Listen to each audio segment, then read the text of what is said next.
Hər vaxtınız xeyir müəllimlər. Bu video vasitəsilə Rosqrinin əməkdaşlıq proaktiv həllər, Eduard Thorndike'ın stimula cavab nəzəriyyəsi və eyni zamanda Rudolf Direy kursunu isə sosial intizam modeli nəzəriyyələrini izah edəcəm. İndi isə diqqətli olaq, dəyərli müəllimlər.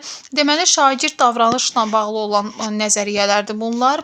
Deməli, Rosqrinin bu nəzəriyyəsi deməli, həm valideynləri, həm müəllimləri şagirdlərlə birgə işləməyə, əməkdaşlıq halında işləyib, yəni problemləri aradan qaldırmasına səsləyir və bunun nəticəsində, yəni davranışların, yəni normal arzu olunan bir davranış səviyyəsinə gətirməsini mesajını ötürürdü.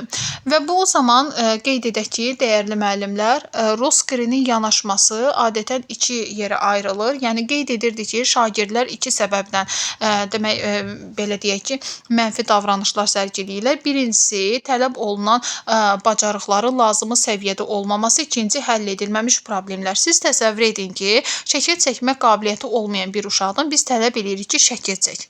Şəkil çəkəcəksən və bu şəkli filan gül şəkli çəkəcəksən. Bu bacarıq yoxdursa uşaqda, təbii ki, və bunu edə bilmirsə, biz bunu etdikdə uşaq artıq özünə hədsiz demək inamsız olur. Nəticə etibarilə yəni mənfi davranışlar sərgiləyəcək. Və yaxud da uşağın hər hansı bir həll edilməmiş problemləri ola bilər ki, bu da uşağı ciddi şəkildə narahat edə bilər, nəticədə prosesdən yayındıra bilər. Müəllimlər, demək uşaqlar adətən dünyaya gəldikdən etibarən müsbət davranışlara motivasiyalı olurlar. İstəyirlər ki, ancaq müsbət nəsə edilsinlər və hər kəs onları tərifləsinlər. Bu belədir. Hər yaşda bu belədir. Yəni biz böyük insanlarda da belədir əslində. Bu körpəlikdən başlayan bir prosesdir.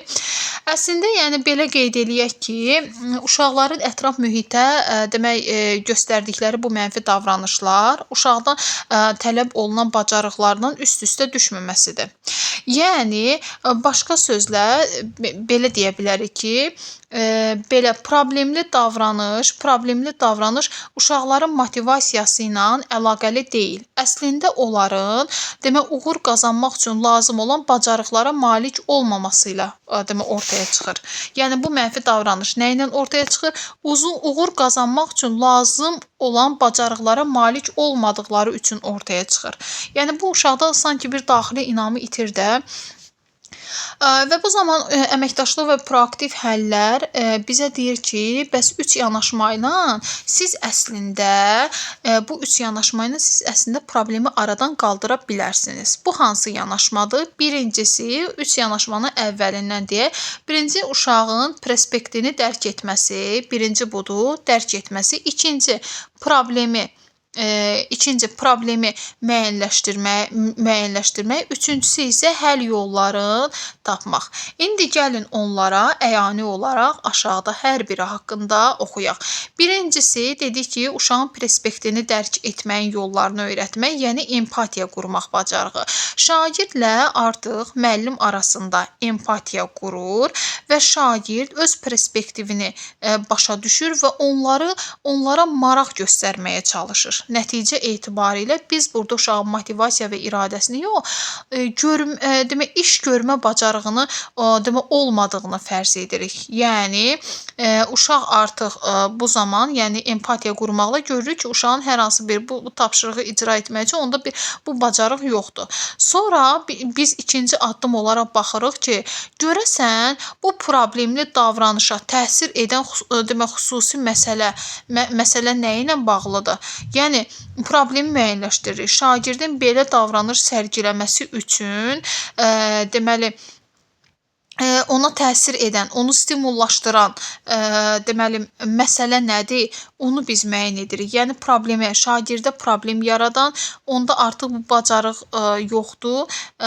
Problemi müəyyən edirik. Demək əməkdaşlıq nədir müəllimlər? Əməkdaşlıq odur ki, problemin həlli yolunu müəyyənləşdirərkən, yəni şagirdlərlə birlikdə problemi müəyyənləşdirdik. İndi həmin əməkdaşlıq edərək problemin həlli yolunu müəyyənləşdirərkən şagirdin ehtiyaclarını və eyni zamanda situasiyanın tələblərini nəzərə almaq lazımdır.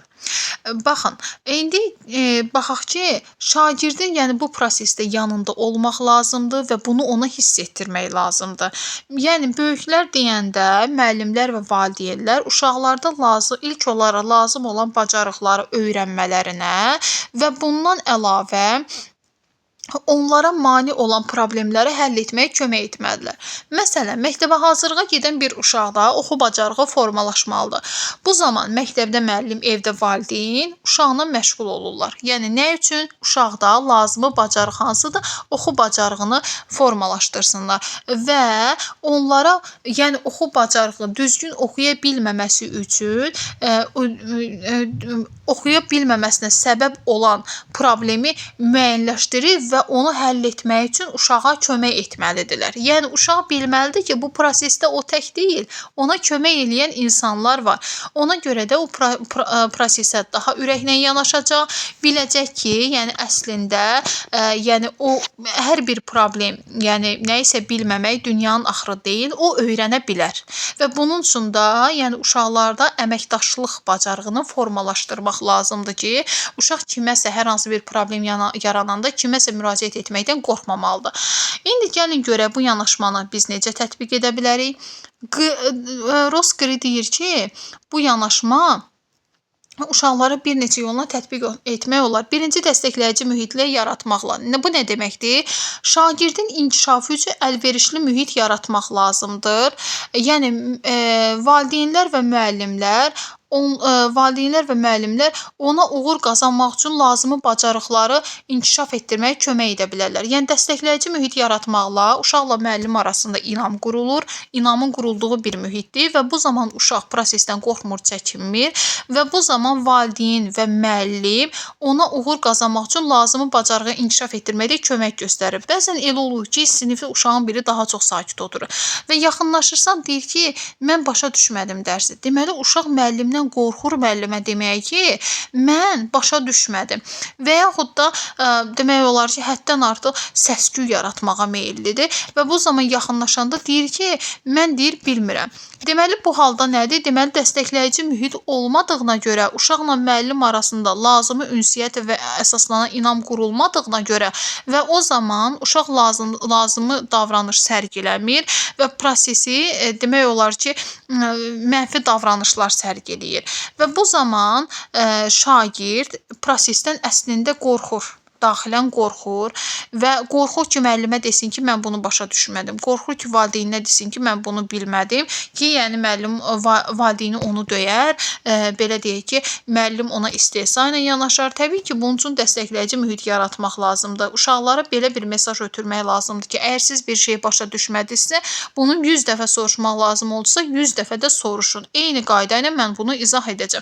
Və belə bir aura formalaşdıranda uşaqlar artıq prosesdən qorxmurlar və bilmədiklərini asanlıqla deyirlər. Problemin həllinə diqqət yetirmək lazımdır. Əgər görürük ki, davranış çətinlikləri olan demək sinifdə, bu zaman çatışmazlıqdan, demək hər hansı bir çatışmazlıqdan qaynaqlanır. Şagirddə olan gözlənti onun bacarığına demək üstün olması, demək belə deyək ki, şagirddən olan gözləntilərin onun bacarığından üstün olması faktına demək fakta çevrilir. Yəni şagirddən bizim gözlədiyimiz şeylər əslində onun, yəni hazırki durumundan daha demək artıq qat-qat artıq şeydir. Siz təsəvvür edin ki, 5 manat pulu alan adamdan 10 manat pul tələb eləyirsiniz. Axı onun hazırki durumuna uyğun deyil bu. Valideynlər və müəllimlər davranış pozuntusu zamanı nə etməlidirlər? Cəzadan uzaqlaşmalıdırlar. Nə etməlidirlər? Onun əvəzinə şagirdlərə mane olduğu, nəyin mane olduğunu, nəyin çatışmadığını onlarla birlikdə müəyyən etməlidirlər. Və daha sonra diqqəti cəmləşdirmək. Bu müəllimlərə aiddir artıq. Şagirdlərlə işləyərkən çox demək qəzəblənmək olmaz. Bəzən elə bir hal yaranır ki, müəllim özü düşünür ki, idarə etməni itirdi. Amma bu halda müəllim öz diqqətini qorumalıdır, nəzarətini itirməməlidir. Belə dəyərli müəllimlər, davam eləyək Thorndike'ın stimula cavab nəzəriyyəsi ilə. Deməli müəllimlər, indi burada gəlin diqqət eləyək stimul ilə cavab. Stimul nə deməkdir? Stimul müəllimin verdiyi tapşırıqdır. Cavabı isə şagirdin verdiyi cavabdır. Stimul tapşırıqdır, cavab isə şagirdin verdiyi cavabdır. Arasındakı əlaqənin demək olar ki, güclü xüsusi əhəmiyyəti var müəllimlər. Deməli, verilən tapşırıqla verilən cavab arasında əlaqə güclü olmalıdır. Yəni bu xüsusi əhəmiyyət daşıyır. Bu əlaqə deyir ki, nə qədər deyir güclü formalaşarsa, gələcəkdə həmin stimul qarşısında eyni cavabın verilmə ehtimalı da bir o qədər də artar. Yəni bu o deməkdir ki, şagird müəllimin verdiyi suala düzgün cavab verərsə, gələcəkdə düzgün cavab vermə ehtimalı artacaq. Cavabın nəticəsi əgər müsbət olduqda, fərd üçün arzu olunan bir nəticə müşayiət olunduqda stimulla cavab demək olar ki, əlaqəsi möhkəmlənəcək. Bu nə deməkdir? Şagird həmin tapşırığa cavab verməyə meylli olacaq. Yəni bu müsbət bir davranış olduğuna görə şagird prosesə motivasiyalı olacaq. Və əksinə mənfi cavab verdikdə və müəllim deyəndə ki, səhv cavablandırdın. Yəni və bu zaman şagird həmin suala cavab verməyəcək. Yəni demək doğru cavabı axtarmağa çalışacaq. Yəni ya da ki, cavab verməkdən yayınacaq. Bu baxımdan da müəllimlə stimula cavab nəzəriyyəsi öyrənməni davranışların nəticələrinə əsaslanan selektiv proses kimi izah olunur. Bu nə deməkdir? Yəni öyrənməni davranışın nəticəsinə əsasən. Yəni davranışın nəticəsi nədir? Cavaba əsasən müəyyən olunur. Müəllimlər, bunun üçün deməli Thorndike qeyd etmişdi ki, stimul ilə cavab arasında sabit əlaqə yaranır. Yəni bu nə deməkdir? Deməli, fərd zaman keçdikcə artıq cavabların uyğun və səmərəli olduğunu müəyyənləşdirir. Bu nə deməkdir? Verilən suala demək olar ki, doğru cavab vermək artıq məqsədə çevrilir və zaman keçdikcə uşaq sanki yəni bu doğru cavab verməyə meylli olur. Nəticədə stimul ilə cavab arasında sabit əlaqə yaranır və bu əlaqələr öyrənməni əsasını təşkil edir. Thorndike'ın özünün stimula cavab nəzəriyyəsini izah etmək üçün demək olar ki, bir neçə qanun formalaşdırmışdı. Birinci təsir qanunu. Təsir qanunu nə deməkdir? Uşaq əgər doğru cavab verərsə, cavabın nəticəsində onu mükafatlandıra bilər. Mükafatlandırıldıqda uşaq belə qeyd eləyək ki, müəllimlər, belə qeyd eləyək ki, əgər uşaq cavab verdikdə müəllim müsbət nəticə belə deyək ki, və özü müsbət nəticəni gördükdə nəticə etibarilə bu gələcəkdə təkrar oluna bilən bir prosesə çevrilir. Yəni uşaq təsir qanunu, yəni uşağın verdiyi cavaba müəllimin göstərdiyi diqqət əslində ona müsbət təsir edir. Yəni əgər uşaq gələcəkdə eyni bunu təkrar edəcəksə, deməli şagirdin verdiyi cavaba əsasən demək nəticə, yəni müsbət nəticə əldə etmişdi və müsbət nəticə əldə etdiyinə görə bu davranış gələcəkdə təkrarlana bilən bir hala çevrilir. Deməli, hazırlıq qanunu. Müəllimlər, hazırlıq qanunu dedikdə burada şagird özünü prosesə psixoloji və fizioloji cəhətdən hazırlamalıdır. Yəni belə olduqda uşaqlar prosesə daha şuurlu şəkildə yanaşırlar, daha motivasiya edici və müsbət demək olar ki, motivasiyalı və müsbət yanaşırlar. Və belə olduğu halda əslində öyrənməyə hazır olan fərd stimulları qəbul etməyə daxili meyl göstərir. Stimul nədir? Nə dedik bayaqları? Yəni stimul sualdır. Yəni belə olduqda müəllimdən sual eşitməyə maraqlı olurlar. Həvəsli olurlar ki, müəllim bunlara sual versin, bunlar da cavablandırsınlar. Stimul ilə cavab arasında əlaqənin formalaşması daha asan baş tutur. Yəni uşaq prosesə maraqlı olduqda bu zaman müəllimin verdiyi suala onlar diqqətlə yanaşırlar və belə olduqda stimulla cavab arasında məntiqi əlaqə düzgün formalaşır. Lap düzgün olmasa da onun əhatəsində olur. Nəticə etibarilə uşağın diqqəti dərsdədir. Deməli, uşaq psixi və fizioloji cəhətdən başa düşür ki, bu dərs onun üçün vacibdir. Və belə olduqda uşaq özünü həm psixoloji, həm fizioloji cəhətdən hazırladığına görə prosesə daha həvəslə, daha motivasiyalı yanaşır. Nəticə etibarilə müəllimdən sual eşitməyə meylli olur və verdiyi cavablar da həmin stimula uyğun olur. Yəni ümumiyyətcə demək olar ki, və bu vəziyyət də öyrənmə prosesində fərd üçün müsbət və motivasiya edici olur. İndi gəlin nümunəyə baxaq. Şagird dərsə diqqətli, psixoloji cəhətdən hazır və mövzuya maraqlı olduqda müəllimin verdiyi tapşırıq qarşısında adekvat cavablar verir. Yəni doğru cavablar verir. Tapşırığı düzgün yerinə yetirir. Nəticədə öyrənmə prosesi səmərəli şəkildə həyata keçirilir. Deməli, əgər sizin sinifinizdə oxuyan uşaqlar yaxşı oxuyurlarsa, deməli onlarda artıq hazırlıq qanunu var. Çünki o uşaqlar psixoloji və fizioloji cəhətdən başa düşüblər ki, bu dərs onlar üçün vacibdir və onlar bunun üçün diqqətli olmalıdırlar. Deməli, özlərini əvvəlcədən hazırlayıblar. Və bu zaman uşaqlar sinifdə necə olurlar? Motivasiyalı olurlar, müəllimdən sual eşitməyə meyilli olurlar, istəyirlər müəllim onlara sual versin, onlar da düşünsünlər, cavab versinlər və bu zaman uşaqlar adekvat cavablar verirlər, tapşırıqları düzgün yerinə yetirirlər. Nəticədə öyrənmə prosesi də səmərəli olur. Elə olmadıqda, əksinə olduqda isə uşaq özünü hazırlamadıqda şagird yorğun olur, öyrənməyə hazır olmur, ancaq başını qoyur yatmaq istəyir. Eyni tapşırıq qarşısında demək passiv davranır. Cavab verməkdə çətinlik çəkir. Bəlkə də uşağın potensialı var, amma özünü hazırlaya bilməyib duruma. Sonra məşq qanunu. Məşq qanunu nə deməkdir? Təkrar biliyin anasıdır.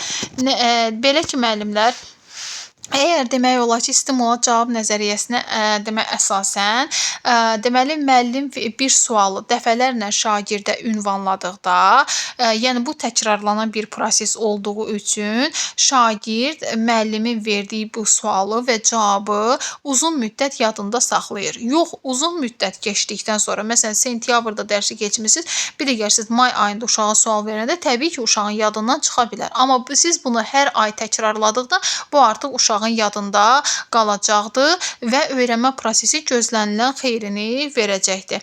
Məsələn, tutalım ki, elə bax, burada riyaziyyat fənni ilə bağlı deyib ki, tapşırığını bir neçə dəfə həll etməklə, belə deyək ki, bir neçə dəfə həll etməklə ona cavab vermə bacarığını gücləndirir. Məsələn, bax, elə deyək ki, müəllim, məsələn, uşaqlara gətirir, test paylayır hər ayda. Hər ayda test paylayanda təbii ki, bu sinifdə keçdikləri, indiyənə qədər keçdikləri bütün, belə deyək ki, mövzulardan suallar salır. Müəllim bunu əlavə olaraq keçirdi və nəticə etibarilə şagird hər ay eyni mövzu ilə bağlı, yəni testlər işləməyə başlayır.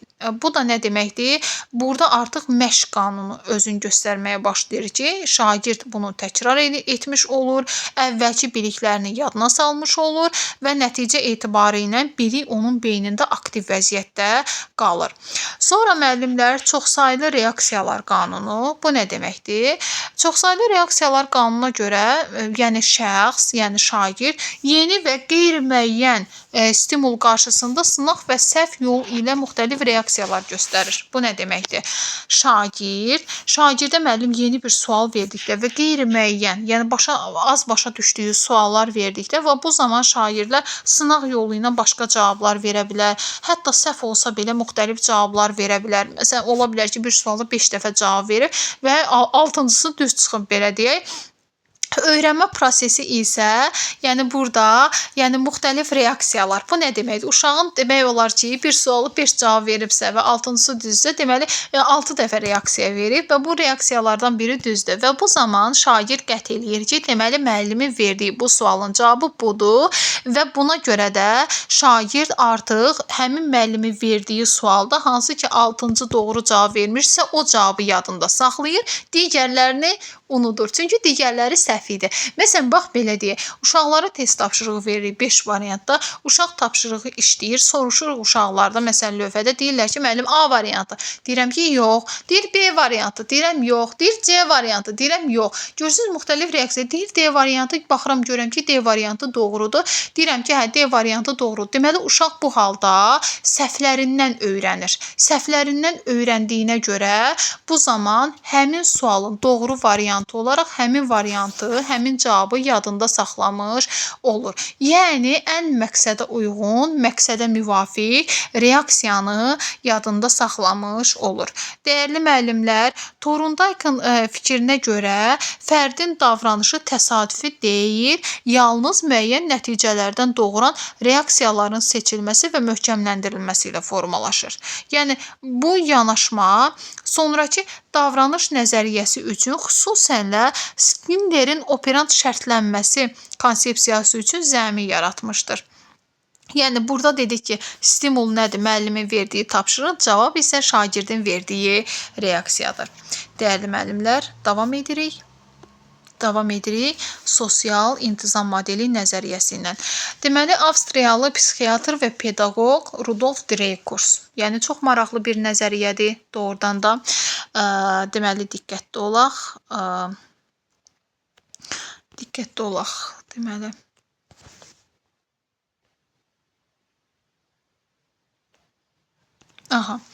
psixiatr və pedaqoq olan Rudolf Dreikurs demək şagird davranışlarında üzərində tədqiqat aparmışdı. Yəni bunu elə belə deməmişdi. Tədqiqatları əsasında bunu demişdi ki, uşaqların xoşagəlməz davranışın məqsədini başa düşmək, yəni doğru yanaşmanı tətbiq etmək üçün praqmatik metod işləyib demək hazırlanmışdır. Yəni bu da adlanır sosial intizam modeli. Bu nə deməkdir? Sosial intizam modelinə görə, yəni Rudolf Dreikus'a görə insanlar hamısı sosial qrupa aid olmağa və qəbul olunma ehtiyacı var. Sosial qrup evdə ailə ola bilər, məktəbdə uşağın oxuduğu sinif ola bilər, ümumi məktəb ola bilər, iş yeri ola bilər və s. Yəni insanların hamısının sosial qruplara aid olmağa və qəbul olunmağa ehtiyacı var. Rudolf Dreikus da deyir ki, insanın pis davranışının əsas səbəbi sosial qrupa aid olmama hissi ilə əlaqələnirdi. Yəni şəxs düşünür ki, məni burada yaxşı qarşılamırlar, yox, mənim hərəkətlərimə yaxşı qarşılamırlar, mənə niyə diqqət eləmirlər ki, yəni müxtəlif səbəblərdən yarana bilər də və onun yəni göstərdiyi o mənfi davranışlar əslində onun düşündüyü kimi də belə qeyd eləyək ki, olduğu sosial qrupa aid olmama hissindən irəli gəlir və bu halda elə edir ki, yəni o belə qeyd eləyək ki, sosial qrupda hər kəsdən fərqlənsin. Yəni bunu hansı səbəbdən edir? Mənfi davranışlarını özünə yer tapmaq və status qazanmaqdan ötürü edir. Deməli, şagird hiss edəndə ki, sosial qrupa aid deyil, bu zaman özünə olduğu mühitdə yer tapma və status qazanmaqdan ötəri mənfi davranışlar sərgiləyə bilər. Və bu sərgiləmək də nədən irəli gəlir? Əslində o deyir ki, mən bunu etməklə özümə yer tapacağam və status qazanacağam, sinifdə hamıdan güclü olacaq. Belə bir səhv fərziyyəyə gəlmiş olur. Bu da təbii ki, olur səhv məqsədlər. Çünki uşaqların məqsədləri səhv ola bilər. Yəni düz də ola bilər, səhv də ola bilər. Amma gəlin biz buna diqqət edək, görək nədir? Deməli, birinci gəlir müəllimlər diqqət etmək. Diqqət etmək nədir? Birinci uşağın məqsədi nədir? Məqsəd qoyur. Deməli, uşaq diqqətsiz qaldıqda məqsəd qoyur. Nə kimi hallar müşahidə edə bilər? Dəftəri, kitabı başına qoya bilər, qələmi qoyur dodağı ilə, yəni burnunun arasına, nə bilim, donuq baxışlarla müəllimə baxa bilər. Qəribə bir davranış sərgiləyir də. Bəs görək uşağın burada məqsədi nədir? Yəni başqalarına, həm müəllim, həm də yoldaşlarını məşğul etməklə onların diqqətini üzərinə çəkməkdir. Yəni o fikirləşir ki, onların diqqətini üzərimə çəkməliyəm və onların diqqəti müəllimdədir, müəllimin də diqqəti şagirdlərdədir, digərlərində oxuyan şagirdlərdədir və niyə görə onların diqqəti məndə olmasın? Bunun qarşısına məqsəd qoyur və bir çox hallarda bu uğura nail olur da həqiqətən ki, yəni məqsəd qoyur ki, onların diqqəti mənə yönəlsin, mənə baxsınlar, gülsünlər, mənə baxıb gülsünlər, mənə baxıb müəllim nə isə bir söz desin, uşaqlar hərəsi bir söz desin və s. belə. Uşaq inamı. Görək uşaq nəyə inanır? Mən yalnız diqqət çəkəndə və xüsusi qayğı görəndə özümü aid hesab edirəm. O deyir ki, mən yalnız diqqət çəkəndə və xüsusi qayğı görəndə özümü aid hesab edirəm. Mən yalnız səni mənimlə məşğul etdiyim zaman önəmliyəm. Mənə diqqət yetirin, gizli mesaj ötürür, məni cəlb edin, qoşulmaq istəyirəm. O deyir ki, yəni diqqət cəlb etməkdə, yəni belə şagirdlər diqqət cəlb etməklə, qeyri-adi hərəkətlər sərgiləməklə əslində mesaj ötürürlər ki, mən də artıq bu sinifin bir parçasıyam. Siz məni öz aranıza daxil edin də. Yəni mən burada ögəylik görməyim.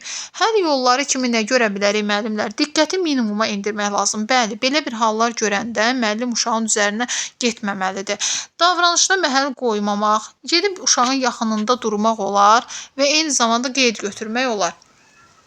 Bundan əlavə, şagirdin diqqətini yayındırmaq lazımdır. Fəaliyyətini dəyişdirmək və uşağa əlavə sual vermək, məsələn, jest eləmək olar uşağa, belə qeyd eləyək ki, məsələn, görürsünüz ki, fərqli davranış icra edir, uşağa sual verə bilərsiniz. Məsələn, uşağa deyə bilərsiniz ki, məsələn, sən gəl, məsələn, filan qrupda filan işi icra elə. Uşağa başqa bir fəaliyyət vermək lazımdır. Uşağın davranışını dəstəkləmək. Əgər bir davranış dəstəkləyirsə, doğrudan bu müsbət yönümlüdürsə, təşəkkür etmək lazımdır, təbrik stikeri vermək lazımdır.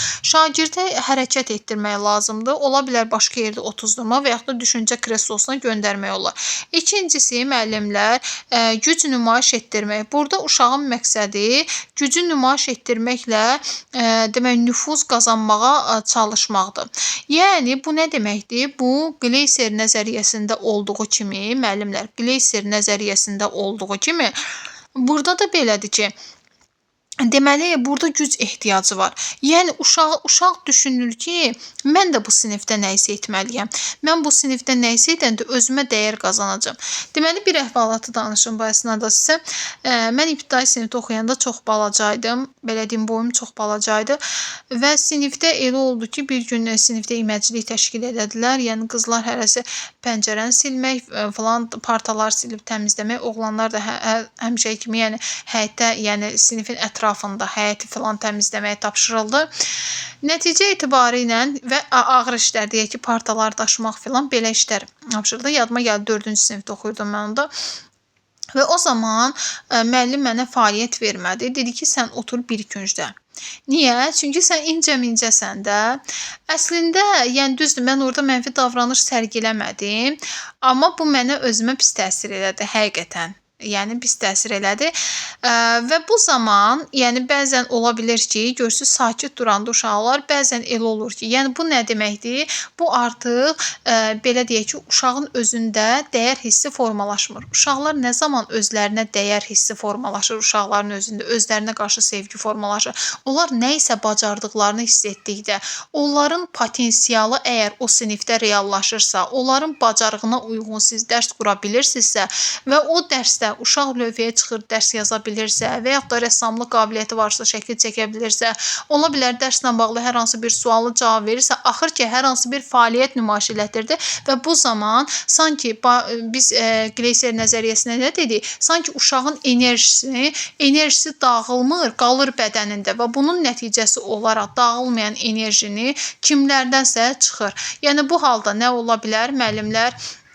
Məktəb əmlakına ziyan vura bilər, sinif yoldaşlarına hər hansı bir zor tətbiq edə bilər, məsələn, vura bilər. Ola bilər ki, demək, mən daha nüfuzluyam, mən hamıdan güclü olmalıyam, uşaqlara təzyiq göstərir.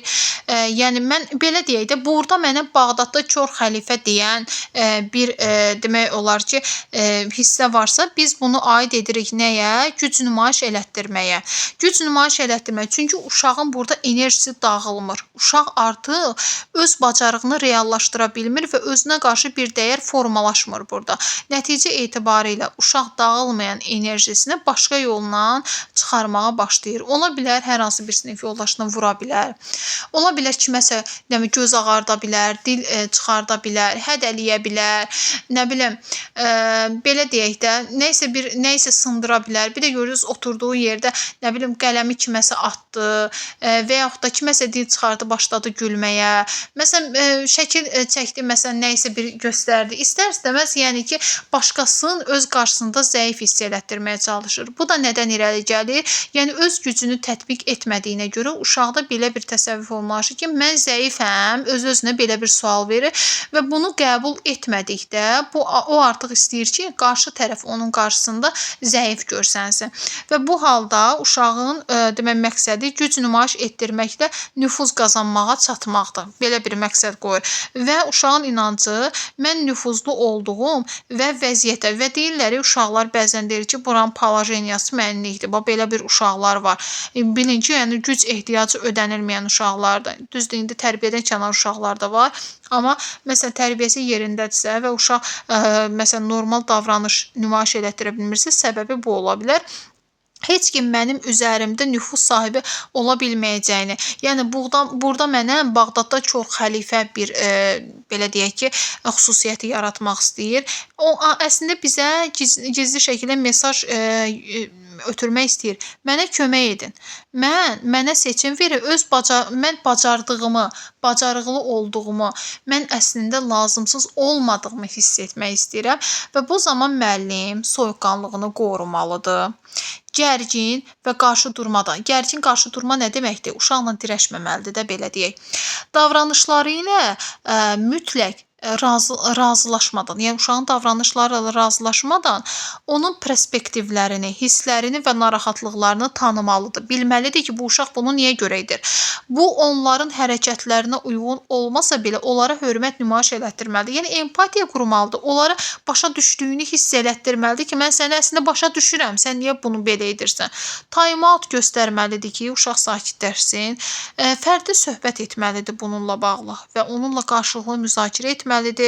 Bu situasiyanın nə üçün yaratdığını onunla konstruktiv müzakirə etməlidir. Konstruktiv müzakirə nə deməkdir?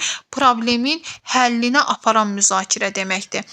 Və dağıdıcı davranış nəticələrini aydın şəkildə təsvir etmək lazımdır. Bax, sən filan davranışı elədin, səni etdiyin filan davranış bu qədərgəni çox pis təsir elədi bizə. Sinifdə məsələn, sən Mahiri vurdun, Mahir zədələndi və bu gün dərsə gəlməyib. Və bunu ədalətli və ardıcıl olmaq lazım bunu edəndə.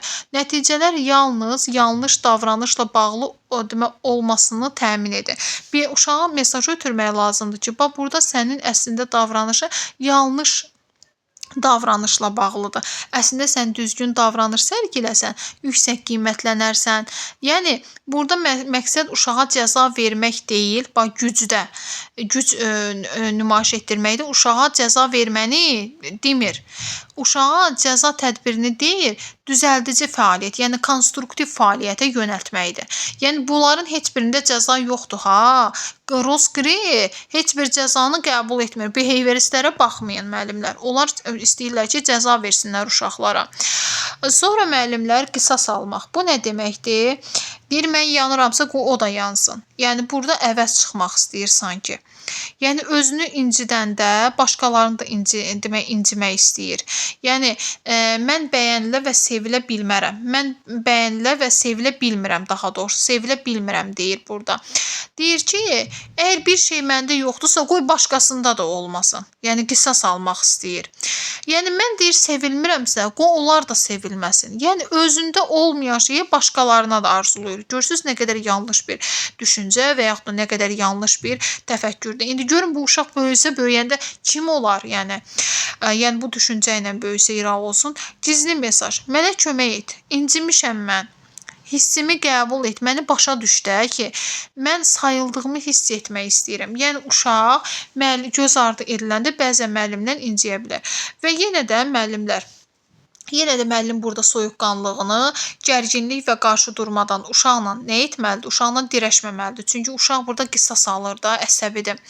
Güc tətbiq etməkdə qisas almaq yoxdur müəllimlər. Güc tətbiq etməkdə sadəcə olaraq öz içində qalan enerjisini dağıtmaq istəyir. Qisas almaqda isə uşaq ancaq əsəbi olur. Əsəbi ola bilər və bu da qarşısındakı insanı həqiqətən də demək olar ki, pis duruma sala bilər. Davranışla bağlı mütləq razılaşmadan onun davranışı ilə razılaşmırıq və perspektivlərini, hisslərini, narahatlığını anlayır. Ona hörmət göstərib empatiya göstərmək lazımdır. Time outdan istifadə olunur. Fərdlə söhbət etmək lazımdır və bu söhbət konstruktiv müzakirə olmalıdır ki, şagirdin davranışlarını düzəltməyə meyilli olsun. Dağıdıcı davranışların nəticələrini mütləq şəkildə təsvir etmək lazımdır. Ədalətli və ardıcıl olmaq lazımdır.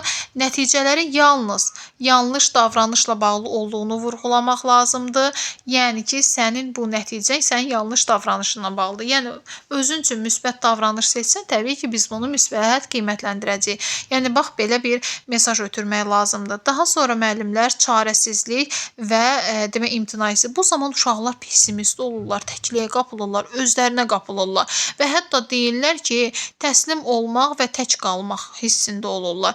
Deyir ki, mən deyir ki, qeyri-kamil olduğum üçün, mən ağılsız olduğum üçün, mən bacarıqsızam, mən acizəm, mən bacarmaram. Mən ümumiyyətlə, yəni ki, mənim bu sinifə heç bir faydam yoxdur da. Mənim heç bir yüksək nəticəm yoxdur, ola da bilməz. Görürsüz ki, inkişafa qapalı düşüncə tərzində olur. Yəni mən öhdəsindən gələ biləcəyim kiçik bir addımlar ver mənə demək istəyir. Deyir uğurlarımı vurğulayın. Yəni bu nə deməkdir? Müəllimlər daha yaxşı olar ki, burada metodlarını dəyişməlidirlər. Yəni hər dəfə bir addım belə deyək ki, öyrətməlidir. Nə deməlidir? Bax siz tapşırıq verirsinizsə uşağa, görürsünüz ki, bu sinifdə hər bir uşaq eyni öyrənmə səviyyəsinə aiddir. Tapşırığı o uşağa uyğun şəkildə təqdim etmək lazımdır. Yəni qısa-qısa, hissə-hissə uşaqlara tətbiq etmək lazımdır. Yəni təqdim etmək lazımdır uşaqlara. Sonra uşaqlara müəllimlər fərdi dəstək göstərmək lazımdır prosesdə. Onların yanında olduğumuzu onlara göstərmək lazımdır. Uşağın daha doğrusu özünü, yəni belə deyək ki, münasibətləri demək olar ki, uşağın özünə münasibətləri təlqin etməyə öyrətmək lazımdır. Səhvlərdən doğru nəticə çıxarmağı öyrətmək lazımdır uşaqlara. Yəni uşaq səhv etdikdə qorxub çəkinməməlidir. Amma burada uşaqlar səhv etdikdə qorxurlar, çəkinirlər. Deyirlər ki, mən bacarmıram. Elə mən bacarmıram da, mən bacarmayacağam da, onsuz niyə bu tapşırıq edim? Əslində biz uşaqlara bununla səhvlərdən doğru nəticə çıxarmaq imkanı, şəraiti yaratmalıyıq və uşağın deməli özünə münasibətin özünə müsbətləri təlqin etmək lazım. Bax sənin filan xüsusiyyətin yoxdursa, filan xüsusiyyətin var, belədir. Özünə tərifləmək lazımdır və bu halda uşaqda artıq motivasiya yaranır. Biz dedik ki, deməli effektiv əks əlaqədə nə dedik? Burada motivasiya edici əks əlaqə olmalıdır. Bu hansı halda mümkündür? Baxın bu halda. Bu halda elə uşaqlar var ki, çox həvəsli olur. Təbii ki, biz uşağa motivasiya edici, yəni əks əlaqə verə bilərik. Bu hər bir uşağa ehtiyac yoxdur. Zaten dərs prosesinə həvəsli yanaşan uşağa tərifə ehtiyac yoxdur. Çünki o proses üçün maraqlıdır, məsuliyyətlə çalışır. Amma şərt orasındadır ki, uşaq var ki, yəni bir tapşırığı səhv etdisə, qorxun çəkilir, özünün uğursuzluqlarını özünə inandırmaq üçün sanki bəhanə axtarır. Özünə nifrət etmək üçün sanki bəhanə axtarır, inkişafa qapalı düşüncə tərzinə düşmək üçün sanki bəhanə axtarır. Biz bu halda uşağa motivasiya etməliyik, onu özünə qaytarmalıyıq. Verdiyimiz materialı ona uyğun təqdim etməliyik. Uşağa uyğun hissə-hissə uşağa çatdırmalıyıq. Uşağa fərdi dəstək göstərmək lazımdır. Yəni ona istiqamət vermək lazımdır. Uşaq bilməlidir ki, yəni onun bu tapşırığı düz etməyinə ümid var. Yəni ümid sönməyibdir. Yəni belə bir ümidi olmalıdır. Yəni özündən ümidini kəsməməlidir və özünə müsbətlərini təlqin etmək və eyni zamanda səhvlərdən doğru nəticə çıxarma imkanı vermək lazımdır. Eyni zamanda müəllimlər, bir də var ki, bu nəzəriyyədə tərif və təşviq etmək. Və tərif və təşviq etmək əslində terminləri eyni şey deyil, yəni fərqli anlayışlardır. Yəni bunlara diqqət edək. Tərif nə deməkdir? Tərif tamamlanmış, belə deyək ki, nailiyyətə görə verilən bir mükafatdır. Məsələn, tutalım ki, uşaq Respublika Fənn Olimpiyadasına iştirak etdi və uğur qazandı. Ona görə bir tərif verildi, nə bilim, mükafat verildi və s. Bu nə oldu? Bu tərif. Bir cəhdin qəbul edilməsidir. Yəni, təşviq etmək nə deməkdir? Uşağın bir cəhdinin qəbul edilməsidir. Məsələn, təşviq etmək. Məsələn, biz uşaqları dərs keçərkən həvəsləndiririk ki, uşaqlara motivasiya yaradırıq. Motivasiya yaradanda uşaqlar dərsə diqqətlə qulaq asmağa başlayırlar. Diqqətlə qulaq asdıqdan sonra artıq tapşırıqları icra etməyə başlayırlar. Onlar səhvdə eləsələr, əsas odur ki, prosesə maraqla yanaşırlar. Yəni, təşviq olunublar. Yəni, biz burada uşaqların nəyini, cəhdini qiymətləndirməliyik ki, əziyyət çəkib. Yəni, deyək ki, məktəb hər mənada məktəb olmalıdır. Rəqabəti stimullaşdırır. Bax, bu tərif rəqabəti stimullaşdırır. Uşaqlara tərif verəndə sanki onlar tərif almaqdan ötəri nə edirlər? bir-birlərlə rəqabət aparırlar ki, mən təriflənmək istəyirəm və bu dərsi mən yaxşı oxuyacağam, 5 alacağam, belə bu düşüncə ilə və bu da rəqabətə stimullaşdırır. Şagirdlərdə öz fəaliyyətini qiymətləndirməyə kömək edir. Yəni tərifdə başqaları şagirdi qiymətləndirmədiyi halda təşviq zamanı şagird öz fəaliyyətini qiymətləndirməyə, şagirdin öz fəaliyyətini qiymətləndirməyə kömək edir. Yəni şagird öz fəaliyyətinə öz gözü ilə baxır. Belə deyək. Sonra burada eqoizmi stimullaşdırır müəllimlər. Eqoizm nədir? Eqoizm o olur ki, şagirdlər təkəbbürlü olmağa başlayırlar. Çünki hər zaman təriflənən şagirddir. Sanki Ağay Hikmət İsfahanidir. Yəni özünü bu şəkildə aparır.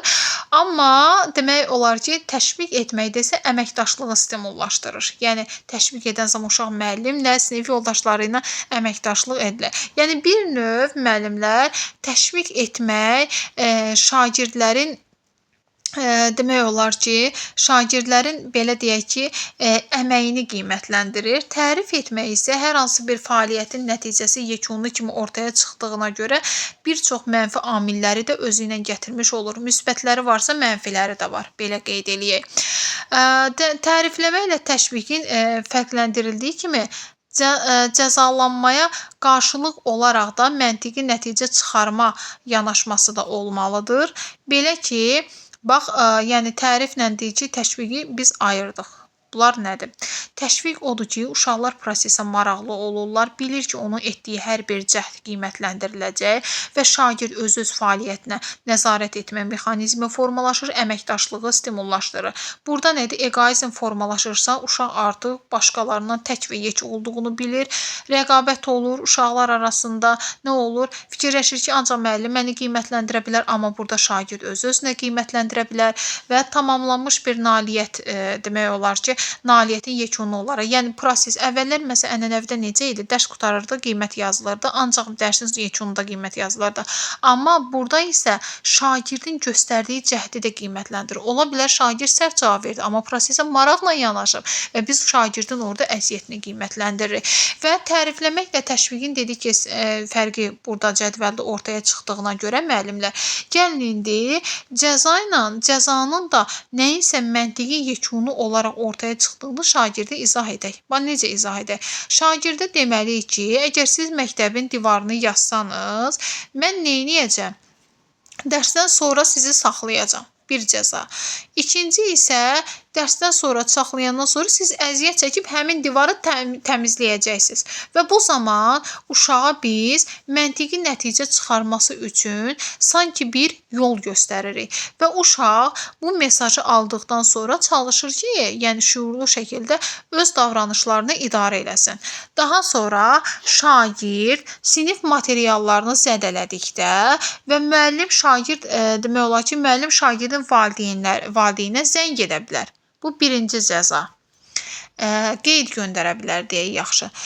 Cəza verdi. Və müəllim, çünki evdəkilər də xəbər oldu da, yəni uşağın bu hərəkətindən və müəllim onlardan düzgün istifadə etməyi demək seçənə qədər sinifdə şagirdin heç bir materiala toxunmasına icazə vermir və istifadəsinə mane olur. Bu da məntiqi nəticə. Uşağa bu mesajı ötürəndən sonra uşaq artıq öz davranışlarını ona görə tənzimləməyə başlayır. Bəs müəllimlər, şagirdin xoşa gəlməz davranışlarını aşağı saldırmaq üçün bəs görək biz müəllimlərə hansı tövsiyə verir bu Rudolf Dreikurs? Deyir ki, həmişə müsbətə köklənmək lazımdır. Müəllim pessimist olmamalıdır. İkinci, sinif prosedurlarında və şagirdlər də ünsiyyətdə avtoritar yox, demokratik olmaq lazımdır. Şagirdləri mükəmməlliyə yox, onları təkmilləşməyə təşviq etmək lazımdır. Çünki mükəmməl olmaq bir yerdə durmaq deməkdir, amma təkmilləşmək isə daim inkişaf etmək deməkdir. Zəif cəhətlərini minimuma endirərkən şagirdin güclü tərəflərini vurğulayın. Bir şagirdin zəif cəhətlərini minimuma endirərkən şagirdin güclü tərəflərini vurğulamalıyıq. Yəni şagirdin güclü tərəflərini. Baxın, bax belə bir şey var. Məsələn, adətən bu qərb ölkələrində belədir. Görürlər ki, məsələn, tutalım ki, uşaq ədəbiyyat dərsində daha yaxşıdır. Ədəbiyyat dərsində yaxşıdırsa, valideyn çalışır ki, uşaq ədəbiyyatda ancaq güclü olsun da. Yəni onun güclü tərəfini daha da inkişaf elətdirməyə çalışır və bu təhsil sistemi də belədir ki, uşağın ancaq güclü tərəflərini inkişaf elətdirməyə meyl göstərir. Yəni belə qeyd eləyək ki, əks əlaqə də baxın elə idi də. Əks əlaqə də odur ki, uşağın əslində güclü tərəflərini vurğulamaqla, yəni onu daha da inkişaf elətdirməsinə şərait yaradır da. Çünki uşaq güclüdürsə bir tərəfdən, deməli müsbət nə isə sərgiləyir və buna görə də onun güclü tərəflərini zəif cəhətlərini minimuma endirməkdən ötəri güclü tərəflərini vurğulamaq lazımdır. Şagirdləri öyrənmədə dəyərli olan səhvlərdən öyrənməyə təşviq etmək lazımdır. Yəni şagirdləri başa salmaq lazımdır ki, bax hansı ki o axırda o özündən getmiş deyil uşaq, hansı ki deyir ki, mən daha heç nə bacarmıram, belə filan, yəni prosesdən uzaqlaşır. Yəni o halda yəni biz uşağa nə etməliyik? Deməliyik ki, sən səhv etmirsənsə bu dünyanın axırı deyil. Əslində bu səhv səni öyrədir. Sən əslində bu səhvdən öyrənsən, düzgün cavab öyrənsən, daha savadlı ola bilərsən. Müstəqilliyi və məsuliyyəti öz üzərinə götürməyə təşviq etmək. Yəni güc balansını belə deyək ki, güc balansını güc ehtiyacını ödəmək lazımdır. Yəni bu məsuliyyəti uşağın üzərinə atmaqla sanki siz uşağın, yəni belə deyək ki, o ehtiyacını ödəmiş olursunuz. Yəni o enerjisinin çıxmasına kömək olursunuz. Bu halda yəni uşağın məsuliyyətini yükləmək lazımdır, məsuliyyət vermək lazımdır və deməli şagirdlərdə etimad, inam göstərmək lazımdır. Onları maneələri dəf etməyə yardım etmək lazımdır. Siz izah etməlisiniz ki, mən sənə inanıram. Sən prosesdə yüksək nəticə əldə edə bilərsən. Əsas odur ki, cəhd edəsən. 1 cəhd, 2 cəhd, 3 cəhd və nəticə etibarilə uşaq doğrudan da müsbət nəticəyə doğru gedə bilər. Şagirdləri bir-biri ilə kömək etməyə həvəsləndirmək lazımdır.